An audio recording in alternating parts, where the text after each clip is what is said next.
mali-mali yung plates ko. Kala ko ba matalino ka, ha? Kala ko ba magaling ka? Eh bakit puro pasang away na nakuha ko? Sinabutahin mo yung grades ko. Wala na rin kasi ako masyadong oras. May mga requirements di kasi akong tinatapos. Hoy, wala akong pakialam sa requirements mo. Sa sinisunod, mag-focus ka, ha? Sa lahat na ipapagawa ko sa'yo. Dahil huling chance mo na to.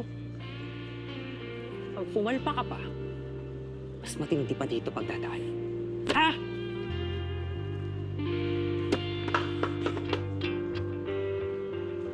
Alis! Bilis! Bagal! Bilisan mo!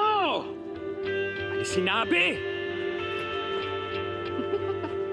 Ay, baka talaga. Kakastress yung mukong na yun. Excuse me nga. Gusto ko lang sabihin sa inyo, natigilan nyo na sa Angelito. At mula ngayon, ikaw na mismo ang gagawa ng coursework mo. At wala ni isa sa inyo ang pwedeng mambuli sa kanya. Naiintindihan ninyo, ha? Ano ka ba? Bodyguard ng mukong na yun? His knight in shining armor? Parang gano'n na nga. Aba, well then boys. Matapang pala. Subukan natin kung may ibubuga.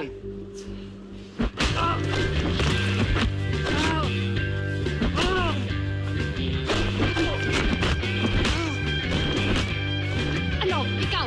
Lalabang ka, ha?